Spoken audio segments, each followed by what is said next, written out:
আসসালামু আলাইকুম। আশা করি সবাই অনেক বেশি ভালো আছেন। নতুন আরও একটি রেসিপি দেখার জন্য সবাইকে আমন্ত্রণ জানাচ্ছি। আজকে শেয়ার করব ছোট বড় সবার অনেক বেশি পছন্দের একটি স্ন্যাক্স, চিকেন নাগেটস। আর এই চিকেন নাগেটসগুলো আমি তৈরি করেছি খুবই সহজভাবে আর খুবই কম উপকরণ দিয়ে। আর আমি এই চিকেন নাগেটসের মধ্যে যে কিমাটা ব্যবহার করেছি সেটা কোনো ফুড প্রসেসর ব্যবহার করিনি আর ব্লেন্ডারও ব্যবহার করিনি। আমি পাটায় পিষে কিভাবে করেছি সেটাও কিন্তু আজকে এই রেসিপিতে দেখিয়ে দিব। আর এই নাগেটসগুলো অনেক দিন পর্যন্ত কিভাবে সংরক্ষণ করে খেতে পারবেন সেটাও কিন্তু আজকে শেয়ার করব। তো চলুন কিভাবে তৈরি করতে হয় দেখে নিই পুরো প্রস্তুত প্রণালী। এখানে আমি 400 গ্রাম মুরগির ব্রেস্ট পিসের চিকেনটা নিয়েছি আর খুব ভালোভাবে ধুয়ে পানিটা ঝরিয়ে ছোট ছোট করে কেটে নিয়েছি। আমি যেহেতু বলেছি কোনো রকম ব্লেন্ডার ব্যবহার করব না অথবা ফুড প্রসেসর ব্যবহার করব না, সেই জন্য আমি চিকেনগুলোকে পাটায় পিষে নিচ্ছি। তবে আপনারা যদি হাতে খুব ভালোভাবে এরকম মিহি করে কিমা করতে পারেন সেই ক্ষেত্রে হাতেও কিন্তু করে নিতে পারেন। এভাবে করে সবগুলো চিকেন আমি পাটায় পিষে নিব। আমি কিন্তু কোনো রকম পানি ব্যবহার করব না। আমার সবগুলো চিকেন কিমা করা হয়ে গিয়েছে, দেখুন ঠিক এমন হবে টেক্সচার। এখন আমি এখানে নিয়ে নিয়েছি 4 পিস ব্রেডগুলো মিডিয়াম সাইজের ছিল। আপনারা বড় ব্রেড নিলে 2 পিস নিলে কিন্তু যথেষ্ট হয়ে যাবে। ব্রেডের ব্রাউন সাইডগুলো আমি কেটে ফেলে দিচ্ছি, তবে আপনারা চাইলে কিন্তু নিতে পারেন। তবে ব্রাউন সাইডগুলো একটু হার্ড হয়, সেই জন্য এগুলো কেটে ফেলাই ভালো। এখন আমি একটা বাটিতে নর্মাল পানি নিয়ে নিয়েছি আর এক টুকরো ব্রেড দিয়ে আমি একটু পানির মধ্যে ভিজিয়ে নিলাম। এখন আমি হাত দিয়ে খুব ভালোভাবে পানিটাকে ব্রেড থেকে আলাদা করে ফেললাম। খুব বেশি সময় পর্যন্ত ভিজিয়ে রাখা যাবে না, মোটামুটি ব্রেডটা ভিজে গেলে পানিটাকে আলাদা করে ফেলতে হবে। এতে করে ব্রেডটা কিন্তু খুব ভালো নরম হয়ে যাবে। যতদূর সম্ভব পানিটাকে আলাদা করে নিতে হবে। সবগুলো ব্রেড এভাবে করে আলাদা করে নেওয়া হয়ে গেছে পানি থেকে। অন্যদিকে আমি 2টো ডিম নিয়ে নিয়েছি আর ডিম দুটোকে আমি খুব ভালোভাবে একটা স্পুনের মাধ্যমে একটু ফেটিয়ে নিচ্ছি। ডিম দুটো খুব ভালোভাবে ফেটিয়ে নেওয়া হয়ে গিয়েছে আর এই ডিমের মধ্যে কিন্তু আমি কোনো রকম লবণ ব্যবহার করিনি। এখন আমি চিকেন কিমা আর ব্রেডের মধ্যে দিয়ে দিলাম 1/2 চা চামচ পরিমাণ আদা বাটা, আরও দিয়ে দিব 1/2 চা চামচ পরিমাণ রসুন বাটা।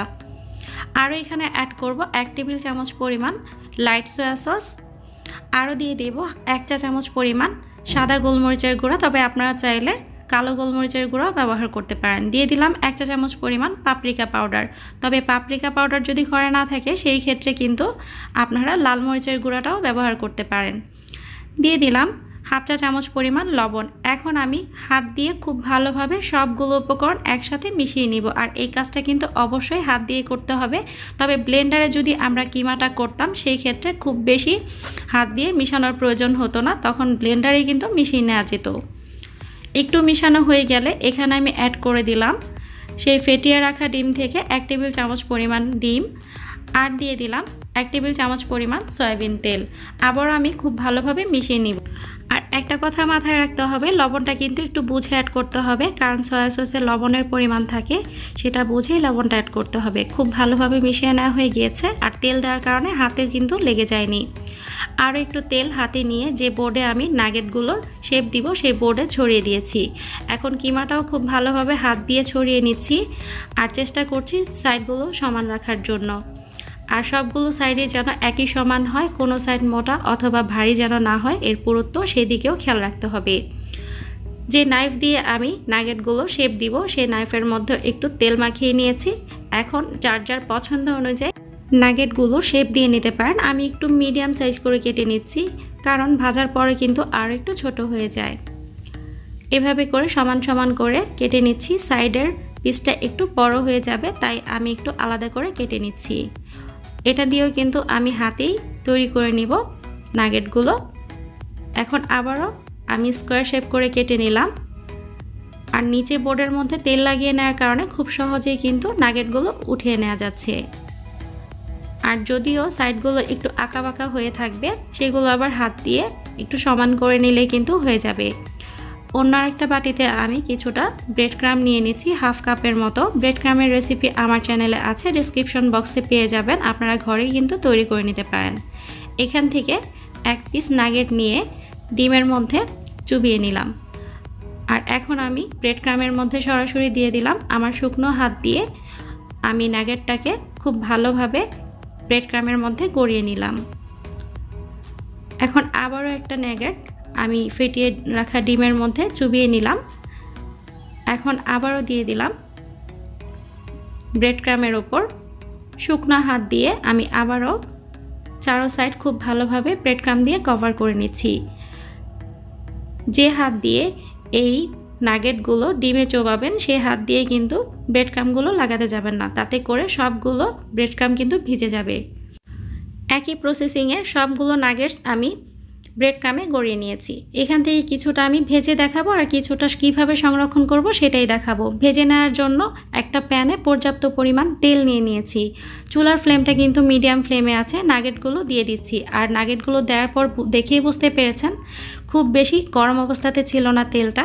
খুব বেশি হাই ফ্লেমে আর খুব বেশি গরম তেলে নাগেটগুলো ভাজতে যাবেন না, তাতে করে ওপরের দিকটা খুব তাড়াতাড়ি ভাজা হয়ে যাবে আর ভিতরের দিকটা কিন্তু কাঁচাই রয়ে যাবে।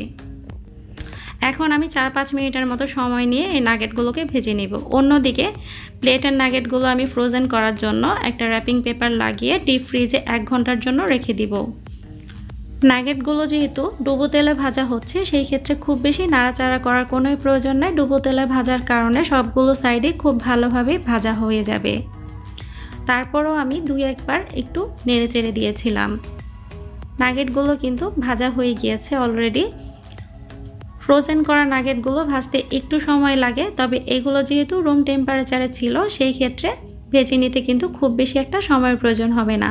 নাগেটগুলো আমি উঠিয়ে নিচ্ছি। উঠিয়ে নিয়ে একটা টিস্যু পেপারের ওপর রেখে দিব, এতে করে এক্সট্রা তেলটা কিন্তু খুব ভালোভাবে শুষে নেবে।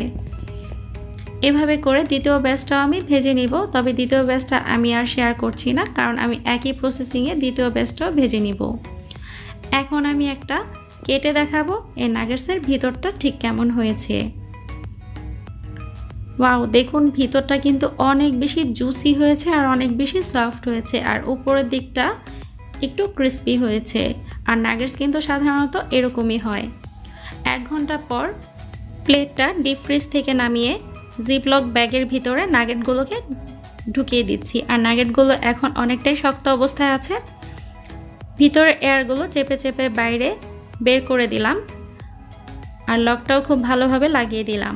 আর এভাবে করে 2 থেকে 3 মাসের মতো ফ্রোজেন করে খেতে পারবেন এই নাগেটগুলো। যখন ইচ্ছা তখন ফ্রিজ থেকে বের করে সরাসরি তেলে ভেজে নিলেই কিন্তু হয়ে যাবে। একটু কষ্ট করে আপনারা যদি অনেকগুলো তৈরি করে সংরক্ষণ করতে পারেন, তখন কিন্তু ঝামেলাটা অনেক গুণ কমে যায়। আর বাসায় তৈরি করলে অনেক বেশি স্বাস্থ্যসম্মত হয়। আর এটা দেখেই বুঝতে পেরেছেন দোকানের কিনা নাগেটের মতোই দেখতে হয়েছে। আশা করি রেসিপিটা সহজ আর ভালো লেগেছে। আপনারা বাচ্চাদের টিফিনে অথবা নাস্তায় কিন্তু তৈরি করে ফেলতে পারবেন। ভালো লাগলে চ্যানেলটিকে সাবস্ক্রাইব করার অনুরোধ থাকবে, আর আমাকে সাপোর্ট করার জন্য লাইক, কমেন্ট, শেয়ার করতে কিন্তু ভুলবেন না।